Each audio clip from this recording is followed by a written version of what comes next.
ಯದಾ ಯದಾ ಹಿ ಧರ್ಮಸ್ಯ ಗ್ಲಾನಿರ್ಭವತಿ ಭಾರತ ಅಭ್ಯುತ್ಥಾನಮಧರ್ಮಸ್ಯ ತದಾತ್ಮಾನಂ ಸೃಜಾಮ್ಯಹಂ ಪರಿತ್ರಾಣಾಯ ಸಾಧೂನಾಂ ವಿನಾಶಾಯ ಚ ದುಷ್ಕೃತಾಂ ಧರ್ಮ ಸಂಸ್ಥಾಪನಾರ್ಥಾಯ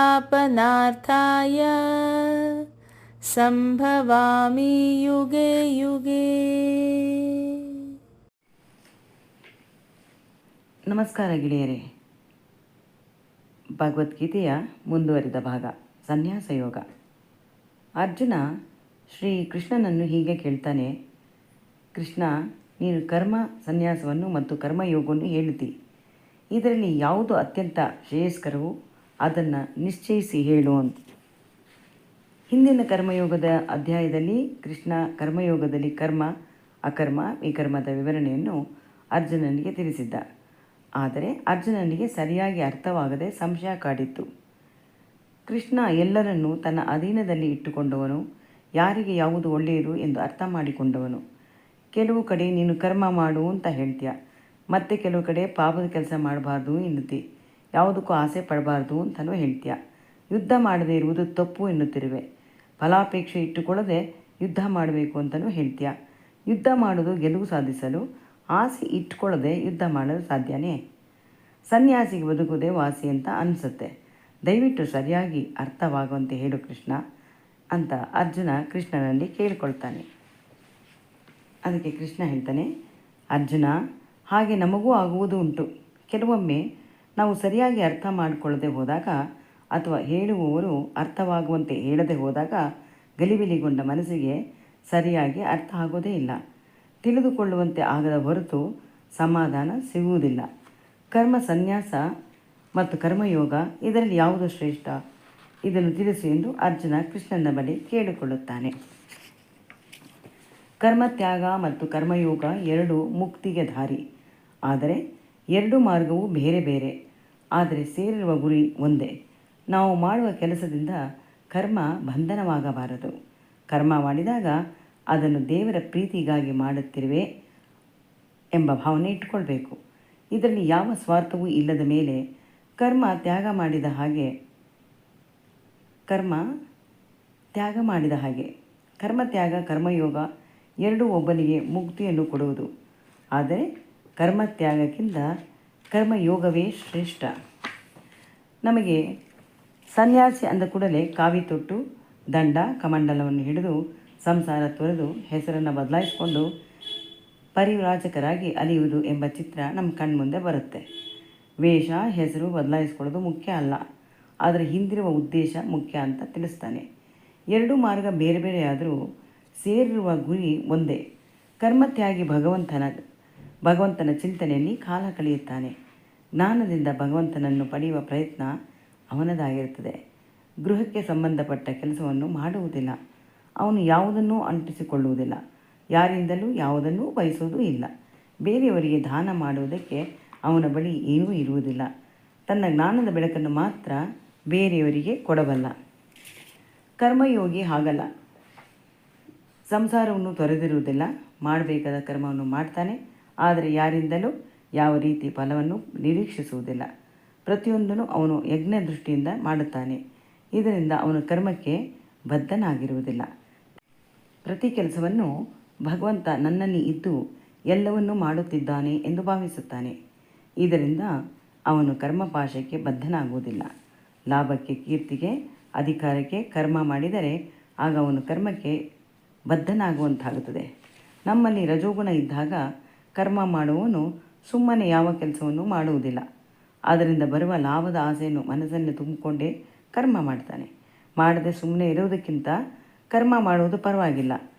ಕಾಲಕ್ರಮೇಣ ರಜೋಗುಣ ಸಾತ್ವಿಕಕ್ಕೆ ಪರಿವರ್ತನೆಯಾಗುತ್ತದೆ. ಕರ್ಮತ್ಯಾಗ ಮತ್ತು ಕರ್ಮಯೋಗ ಎರಡೂ ಭಗವಂತನನ್ನು ಪಡೆಯಲು ಕಂಡುಕೊಳ್ಳುವ ಮಾರ್ಗ. ಎರಡೂ ಒಂದೇ, ಆದರೆ ಮಾರ್ಗ ಬೇರೆ ಬೇರೆ ಎಂದು ಹೇಳುತ್ತಾ ಕೃಷ್ಣ ವಿವರಿಸ್ತಾನೆ. ಅರ್ಜುನನಿಗೆ ಉಂಟಾದ ಗೊಂದಲ ಜನಸಾಮಾನ್ಯರಿಗೂ ಸಹ ಕಾಡುವುದೂ ಉಂಟು.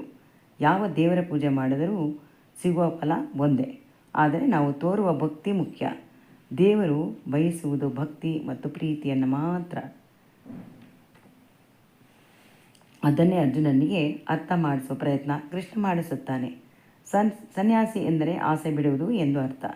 ಯುದ್ಧ ಮಾಡುವುದು ಪಾಪಿಗಳ ನಾಶಕ್ಕಾಗಿ, ಇದರಿಂದ ಜಯ ಪಡೆಯುವುದಕ್ಕಾಗಿ ಹೋರಾಡುವುದು ತಪ್ಪಾಗುವುದಿಲ್ಲ. ಇದರಿಂದ ನೀನು ಮಾಡುವ ಕರ್ಮ ದೇವರ ಪ್ರೀತಿಗಾಗಿ ಎಂದು ಭಾವಿಸು. ನಿನಗಾಗಿ ನೀನು ಮಾಡೋದಿಲ್ಲ. ಕೆಲವರು ದೇವರಿಂದ ತಾವು ಇಷ್ಟಪಟ್ಟಿರೋದನ್ನು ಪಡೆಯಲು ದೇವಾಲಯಕ್ಕೆ ಹೋಗಿ ಪ್ರದಕ್ಷಿಣೆ ಹಾಕಿ ನಮಸ್ಕರಿಸುತ್ತಾರೆ. ಆಗ ಅದು ಸ್ವಾರ್ಥದಿಂದ ಮಾಡುವ ಪೂಜೆ ಆಗುತ್ತದೆ, ದೇವರಿಗಾಗಿ ಮಾಡುವ ಕರ್ಮ ಅಲ್ಲ. ಇವರು ದೇವರ ಮೇಲಿನ ಪ್ರೀತಿಗಾಗಿ ದೇವಾಲಯಕ್ಕೆ ಬಂದಿರುವುದಿಲ್ಲ. ಅವರು ಬಯಕೆಗಳನ್ನು ಭಗವಂತನಿಂದ ಪಡೆಯಲು ಬಂದವರು. ಈಗ ನೀನು ಮಾಡುವುದು ದೇವರ ಕೆಲಸ, ಇದರಿಂದ ದೇವರಿಗೆ ಸಂತೋಷವಾಗುತ್ತದೆ. ಯಾರು ದೇವರಿಗಾಗಿ ಕರ್ಮವನ್ನು ಮಾಡುತ್ತಾರೋ ಅಂಥವರ ಮೇಲೆ ದೇವರಿಗೆ ಹೆಚ್ಚು ಪ್ರೀತಿ. ನೀನು ಮಾಡುವುದು ನಿಷ್ಕಾಮ ಕರ್ಮ. ಯಾವ ರೀತಿ ಆಸೆಯನ್ನೂ ಇಟ್ಟುಕೊಳ್ಳದೆ ಕರ್ಮ ಮಾಡಿದಾಗ ದೇವರೇ ಅವನು ಏನು ಕೇಳದೆ ಹೋದರೂ ಪ್ರೀತಿಯಿಂದ ಅವನಿಗೆ ಬೇಕಾದೆಲ್ಲ ಸಿಗುವಂತೆ ಮಾಡ್ತಾನೆ. ಸನ್ಯಾಸ ಎಂದರೆ ಎಲ್ಲವನ್ನೂ ತ್ಯಾಗ ಮಾಡಿದವನು ಎಂದು ಅರ್ಥವಾಗುತ್ತದೆ. ಎಲ್ಲದಕ್ಕೂ ಭಗವಂತನನ್ನು ನಂಬಿರುತ್ತಾರೆ. ಇವರು ಸಂಸಾರದಿಂದ ಜಿಗುಪ್ಸೆ ಬಂದು ಸನ್ಯಾಸಿ ಆಗಿರುವುದಿಲ್ಲ. ಪೂರ್ವಜನ್ಮದ ಸಂಸ್ಕಾರ ಅವರನ್ನು ಈ ರೀತಿ ಪ್ರೇರೇಪಿಸುತ್ತದೆ. ದೇವರಲ್ಲಿ ಅಪಾರ ಪ್ರೀತಿ ಹೊಂದಿರುವ ಇಂಥವರು ಮರುಜನ್ಮದಲ್ಲಿ ಸಾಧನೆ ಮಾರ್ಗದಲ್ಲಿ ನಡೆದು ಗುರಿ ಮುಟ್ಟುತ್ತಾರೆ. ಸ್ವಭಾವದಲ್ಲಿ ಸಮಸ್ಥಿತಿ ಹೊಂದಿರುತ್ತಾರೆ. ದುಃಖವಾಗಲಿ ಅಥವಾ ಸಂತೋಷವಾಗಲಿ ಎರಡನ್ನೂ ಒಂದೇ ರೀತಿ ಅನುಭವಿಸುತ್ತಾರೆ. ಅವಮಾನ ಸಮ್ಮಾನ ಎರಡನ್ನೂ ಸಮಾನವಾಗಿ ಸ್ವೀಕರಿಸುವುದರಿಂದ ಹೃದಯ ಶಾಂತವಾಗಿರುತ್ತದೆ. ದೇವರನ್ನು ಏನೂ ಬೇಡುವುದಿಲ್ಲ. ದೇವರು ಕೊಟ್ಟಿರುವುದರಲ್ಲಿ ಆನಂದವಾಗಿರ್ತೀನಿ. ಇದು ಯಾರಲ್ಲಿರುವುದೋ ಅವರು ಪರಮಸುಖಿ. ಜ್ಞಾನ ಮತ್ತು ಕರ್ಮಯೋಗ ಬೇರೆ ಮಾರ್ಗವಾದರೂ ಪಡೆಯುವ ಫಲ ಒಂದೇ. ಅಜ್ಞಾನ ಮುಸುಕಿ ಜಿಗುಪ್ಸೆ ಬಂದು ಸನ್ಯಾಸಿ ಆಗಿರುವುದಿಲ್ಲ. ಪೂರ್ವಜನ್ಮದ ಸಂಸ್ಕಾರ ಅವರನ್ನು ಈ ರೀತಿ ಪ್ರೇರೇಪಿಸುತ್ತದೆ. ದೇವರಲ್ಲಿ ಅಪಾರ ಪ್ರೀತಿ ಹೊಂದಿರುವ ಇಂಥವರು ಮರುಜನ್ಮದಲ್ಲಿ ಸಾಧನೆ ಮಾರ್ಗದಲ್ಲಿ ನಡೆದು ಗುರಿ ಮುಟ್ಟುತ್ತಾರೆ. ಸ್ವಭಾವದಲ್ಲಿ ಸಮಸ್ಥಿತಿ ಹೊಂದಿರುತ್ತಾರೆ. ದುಃಖವಾಗಲಿ ಅಥವಾ ಸಂತೋಷವಾಗಲಿ ಎರಡನ್ನೂ ಒಂದೇ ರೀತಿ ಅನುಭವಿಸುತ್ತಾರೆ. ಅವಮಾನ ಸಮ್ಮಾನ ಎರಡನ್ನೂ ಸಮಾನವಾಗಿ ಸ್ವೀಕರಿಸುವುದರಿಂದ ಹೃದಯ ಶಾಂತವಾಗಿರುತ್ತದೆ. ದೇವರನ್ನು ಏನೂ ಬೇಡುವುದಿಲ್ಲ. ದೇವರು ಕೊಟ್ಟಿರುವುದರಲ್ಲಿ ಆನಂದವಾಗಿರ್ತೀನಿ. ಇದು ಯಾರಲ್ಲಿರುವುದೋ ಅವರು ಪರಮಸುಖಿ. ಜ್ಞಾನ ಮತ್ತು ಕರ್ಮಯೋಗ ಬೇರೆ ಮಾರ್ಗವಾದರೂ ಪಡೆಯುವ ಫಲ ಒಂದೇ. ಅಜ್ಞಾನ ಮುಸುಕಿ ಜಿಗುಪ್ಸೆ ಬಂದು ಸನ್ಯಾಸಿ ಆಗಿರುವುದಿಲ್ಲ. ಪೂರ್ವಜನ್ಮದ ಸಂಸ್ಕಾರ ಅವರನ್ನು ಈ ರೀತಿ ಪ್ರೇರೇಪಿಸುತ್ತದೆ. ದೇವರಲ್ಲಿ ಅಪಾರ ಪ್ರೀತಿ ಹೊಂದಿರುವ ಇಂಥವರು ಮರುಜನ್ಮದಲ್ಲಿ ಸಾಧನೆ ಮಾರ್ಗದಲ್ಲಿ ನಡೆದು ಗುರಿ ಮುಟ್ಟುತ್ತಾರೆ. ಸ್ವಭಾವದಲ್ಲಿ ಸಮಸ್ಥಿತಿ ಹೊಂದಿರುತ್ತಾರೆ. ದುಃಖವಾಗಲಿ ಅಥವಾ ಸಂತೋಷವಾಗಲಿ ಎರಡನ್ನೂ ಒಂದೇ ರೀತಿ ಅನುಭವಿಸುತ್ತಾರೆ. ಅವಮಾನ ಸಮ್ಮಾನ ಎರಡನ್ನೂ ಸಮಾನವಾಗಿ ಸ್ವೀಕರಿಸುವುದರಿಂದ ಹೃದಯ ಶಾಂತವಾಗಿರುತ್ತದೆ. ದೇವರನ್ನು ಏನೂ ಬೇಡುವುದಿಲ್ಲ. ದೇವರು ಕೊಟ್ಟಿರುವುದರಲ್ಲಿ ಆನಂದವಾಗಿರ್ತೀನಿ. ಇದು ಯಾರಲ್ಲಿರುವುದೋ ಅವರು ಪರಮಸುಖಿ. ಜ್ಞಾನ ಮತ್ತು ಕರ್ಮಯೋಗ ಬೇರೆ ಮಾರ್ಗವಾದರೂ ಪಡೆಯುವ ಫಲ ಒಂದೇ. ಅಜ್ಞಾನ ಮುಸುಕಿಕೊಂಡಿರುವವರಿಗೆ ಲೌಕಿಕ ವಿಷಯದಲ್ಲಿ ಆಸಕ್ತಿ ಜಾಸ್ತಿ. ಬೇರೆಯವರಲ್ಲಿ ಅತಿ ಕುತೂಹಲ ಜಾಸ್ತಿ. ಇದಕ್ಕೆ ಕಾರಣ ಆಸೆ. ಸಂಬಂಧವಿಲ್ಲದ ವಿಷಯವನ್ನು ಕೆದಕಿ ಕೇಳಿ ತಿಳಿದುಕೊಂಡು ಬೇರೆಯವರೊಡನೆ ಮೆಲುಕು ಹಾಕಿಕೊಂಡು ಕಾಲಹರಣ ಮಾಡ್ತಾರೆ. ಇದು ಅಜ್ಞಾನಿಯ ಲಕ್ಷಣ. ಜ್ಞಾನ ಬೇಕಾದರೆ ಈ ರೀತಿಯ ಆಸೆಗಳನ್ನು ಬಿಡಬೇಕು.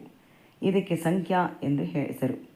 ಆಧ್ಯಾತ್ಮ ಜ್ಞಾನ ಬಂದಾಗ ಪ್ರತಿ ಕಾರ್ಯವನ್ನು ದೇವರಿಗಾಗಿ, ದೇವರೇ ನನ್ನ ಈ ದೇಹವನ್ನು ಉಪಯೋಗಿಸಿಕೊಂಡು ಮಾಡ್ತಾ ಇದ್ದಾನೆ ಅನ್ನೋ ಭಾವನೆ ಇಟ್ಕೊಂಡಿರ್ತಾನೆ. ಅದೇ ರೀತಿ ಕರ್ಮ ಮಾರ್ಗದಲ್ಲಿ ಸಾಗಿದವನು ಕರ್ಮ ಮಾಡುತ್ತಾ ಜ್ಞಾನ ಪಡೆಯುತ್ತಾನೆ. ದೇವರ ಮೇಲೆ ಅಪಾರ ಪ್ರೀತಿ ಮತ್ತು ಭಕ್ತಿ ಕಂಡುಕೊಳ್ಳುತ್ತಾನೆ.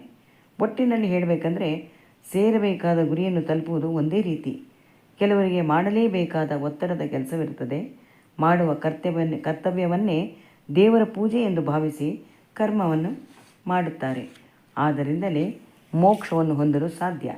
ಮತ್ತು ಕೆಲವು ಗೃಹಿಣಿಯರು ಸಂಸಾರದಲ್ಲಿ ಮಾಡಬೇಕಾದ ಕರ್ತವ್ಯವನ್ನು ಬಿಟ್ಟು ಉಪನ್ಯಾಸ ಕೇಳಿ ಪುಣ್ಯ ಕಟ್ಟಿಕೊಳ್ಳುವೆ ಎಂದರೆ ತಪ್ಪಾಗುತ್ತದೆ. ಅದು ಕರ್ಮ ಬಂಧನಕ್ಕೆ ಕಾರಣವಾಗುತ್ತದೆ. ವಿರಕ್ತಿ ಮುಖ್ಯ. ಇದು ಬಾರದೆ ಸನ್ಯಾಸ ತೆಗೆದುಕೊಳ್ಳಬಾರದು.